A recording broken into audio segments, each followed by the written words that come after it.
to Senior Stay or Go TV. Today our guest is Aaron Byzak. He is the founder and chief advocate for Hazel's Army. Thank you so much for being with us today. I can't wait to learn more about Hazel's Army and learn more about what you have in your binder here. I appreciate it. Thanks for having me. And thank you for being here today. So tell us about Hazel's Army. So Hazel's Army actually came about because of the tragic death of my grandmother, Hazel Menching.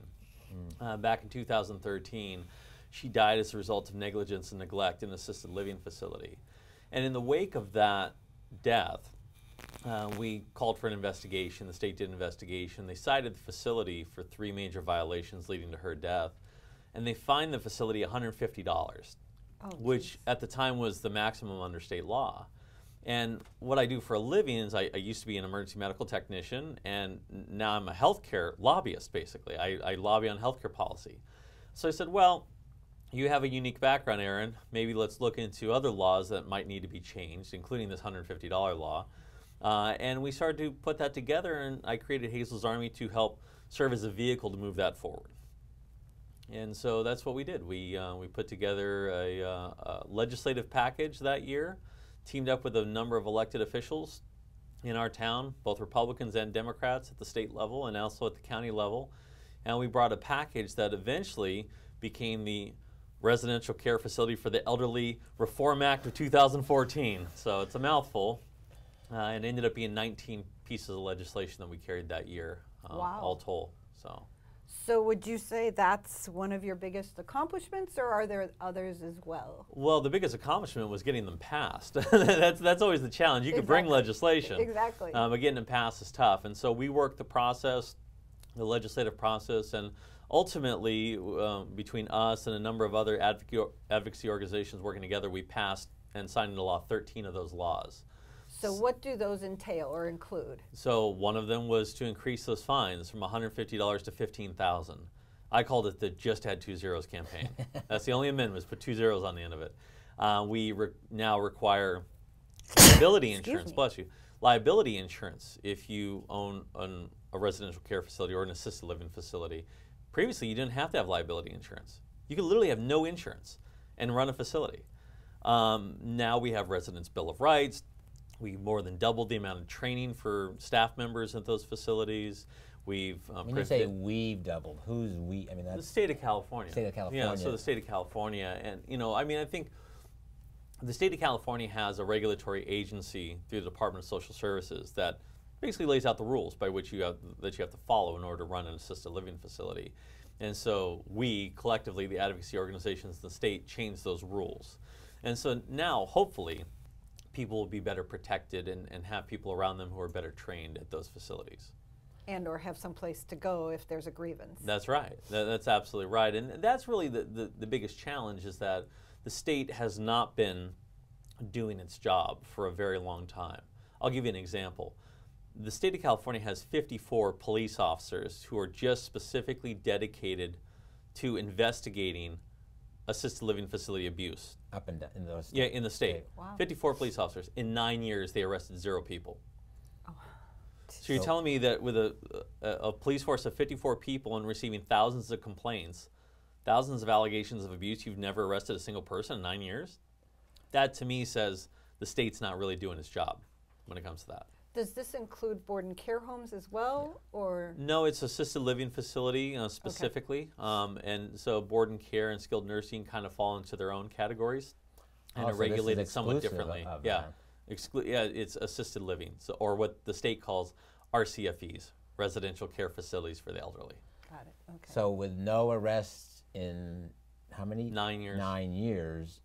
How do we go about to change? I mean, is there Well, has that changed since 2000? No, not really. That seems to be the present day. day. Yeah, not really. And the challenge is, and this is kind of where we failed, so to speak, with Hazel's Army and some of the efforts we did, is that of the 19 laws that we carried, 6 of them specifically were focused on reforming the state.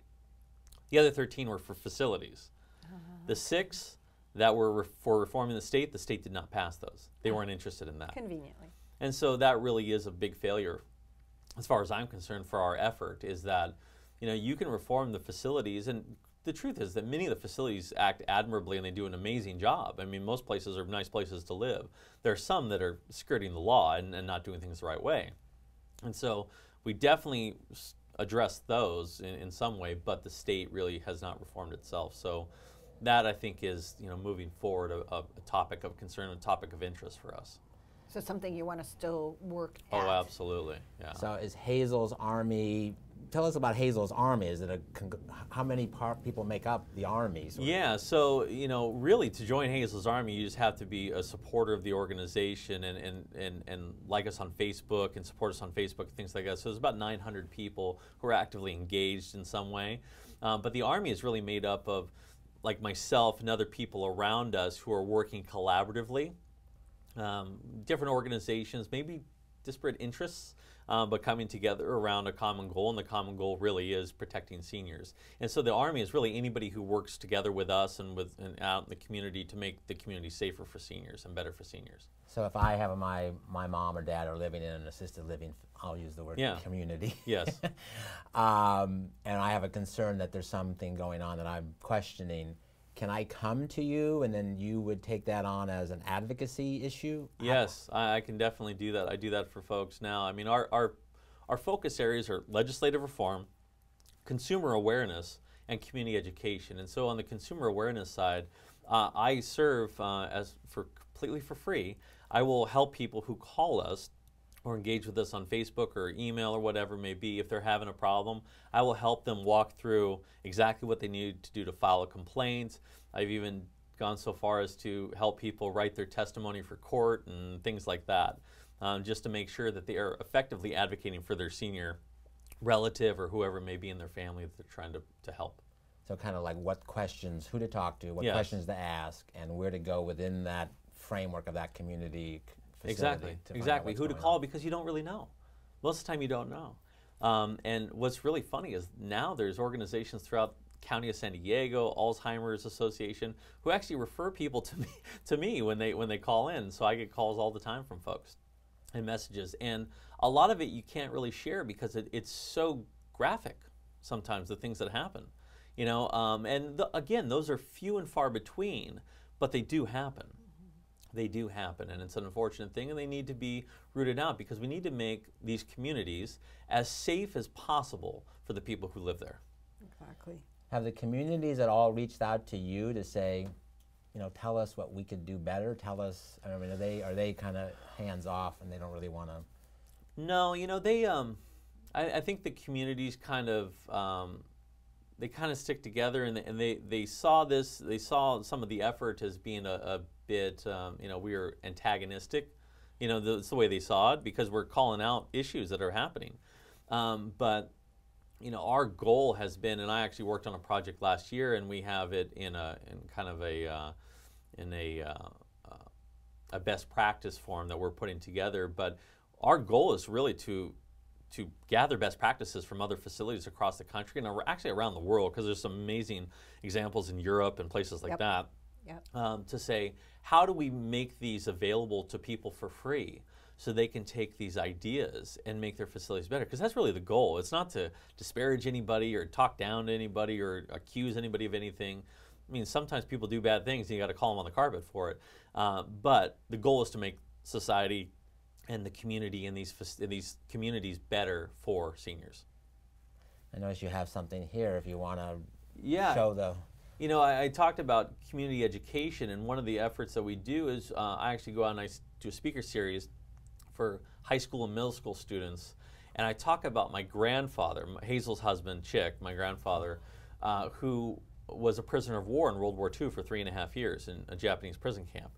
And so I go out and I share his story. And I share about how my grandparents impacted my life in a really positive way.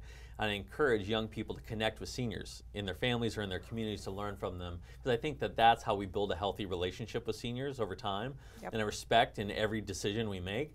And one of the things I bring out are primary sources, and you can kind of see here, this is actually, if you've ever seen the movie Unbroken, about Louis Zamperini and his experience in World War II, this is actually a record of my grandfather's voice when he was a prisoner of war in a Japanese radio message. This is the actual script that he wrote for himself. The actual script here. Oh my gosh. This, on the next page, is the Western Union telegram that my great-grandmother received saying that his voice had been intercepted. And so when you tell these stories, cool? and you bring out these amazing primary sources, it really does engage young people, and it encourages them to connect with the seniors in their communities. And we have an entire curriculum that we've developed that's Common Core aligned, that teaches young people how to do oral history interviews. And so they'll go out and do oral history interviews, and they'll write a reflective essay on what they learned. And then we also have a capstone project where young people can come up with ideas on how to make society better for seniors, and then they submit them to me, and if I like them, I will go and try to make them happen. That's very cool, because most of us grew up with our grandparents very close by, but today people are all scattered and they don't necessarily have that luxury, and I'm grateful that I had it. So. Oh, I am absolutely as well, because my life has completely changed because of my grandparents and the influence that they had. And it's interesting because I've had students come up to me after the speeches and say, I think my grandfather was in the Korean War, or I think my grandfather now is in the Vietnam War, yeah. or something like that. And what they've done is they've gone and connected with them and asked them. And it's an interesting thing that grandchildren tend to have a different relationship with their grandparents than their parents did. Oh, for sure. You know, and so the grandparents tend to share more information with the grandkids. Yep. And so it opens up these doors. And the idea is that not only would young people be more engaged with the decisions that impact their senior relatives and their family, but they take it upon themselves to, in every decision they make, whether they're driving down the street and they see somebody who's in need of help, or they're voting for something, or they're making a business decision, that they say, how does this impact seniors and how do we make society better for seniors? Because they bring so much to the table and they've earned so much of our respect. And I think, unfortunately, they're not getting it all the time now. Very true. Yes. Very, very true. So, I mean, is there a particular school district that has embraced this, or have... So I've spoken in Carlsbad Unified, San Diego Unified, a number of charter schools, and a variety of different places. Carlsbad Unified was the first one to pick it up, and Carlsbad High School, I've done speeches there for 3 years in a row, and so 6,000 students have gone through this program so far. Wow. So when you say, is it a one-day course? I mean, how is this? Yeah, that's so great. so yeah, it depends on how many students you want to go through it. You could pack an auditorium as full as you want, and I could do one speech, takes 45 minutes. Or like at many of the high schools, because they have different sections, they'll bring in 3 classes for 45 minutes, and then another 3 classes. And so what I do is I take days off of work, and I just do it for free, and I go in and I've given 12 speeches over the course of 3 days. Wow. And there's a call to action for the kids. For Absolutely. The you know, what I don't tell them is that it's my grandparents. I don't tell it's my grandfather till the very end. wow. And then I kind of let them in on the secret, and it's always goes over very well. Yeah, and then I say, here's what I learned from my grandparents. What have you learned from your grandparents, and what can we do to make things better? And that's how it works. And I also speak to Kiwanis and Rotaries and the retired teachers associations, and you name it. So we get these very speeches. powerful. Yes. Very cool. Very cool. Well, what's next for Hazel's Army and your advocacy in general? Trying to expand the number of presentations we do. We do a lot, but I just want to bring the message out to as many people as possible. So we're looking for schools, we're looking for teachers. Whether you're an individual teacher or a school district, if you're interested in that, we'll come and speak with you. It's totally free. We'll give you the curriculum for free, everything. And then also, if you have ideas for legislation, we are interested in hearing them, because we'd like to carry some more legislation moving forward. Do you work in collaboration with Paul Greenwood here in San Diego? So yeah, we have worked in collaboration with Paul Greenwood, and obviously, when I worked on the county policies in 2014, one of them was to create the specialized elder abuse investigation unit that Paul Greenwood heads up. And so we have worked with Paul and Bonnie Dumanis and the County Board of Supervisors and a number of other folks. But the idea is, whether it's a local, state, or federal policy, if you have an idea, if you see something, say, hey, this needs to change, bring it to us. We know what to do, and we can collaborate with other advocacy organizations and hopefully bring even further legislation to move the ball forward. Well, I think it's great, because the respect has to be there for our seniors. I mean, And the stories that they have are just so phenomenal. It's amazing. We had one young student from Carlsbad High School who interviewed her neighbor across the street. And it turns out that her neighbor escaped from Nazi Germany as a child. Jewish woman escaped from Nazi Germany as a child. And she told a story about hiding in a haystack as the Nazis were coming through. and looking for her family. And this young lady from Carlsbad High School just knew her as the old lady that lives across the street. And now she has a completely different perspective on those things. And a whole lot of respect. Absolutely, and learn so much from her. And that is something she will carry with her for the rest of her life. That's awesome. Yeah. That's a great story. Yes. Aaron, thank you for being here today, and I hope much success to Hazel's Army, and Patty and I are on your side. If there's anything we ever can do for you, don't hesitate to call on us. We've seen a lot of this ourselves, and it's just we need to do better. That's great, yeah. So stay tuned for more Senior Stay or Go TV.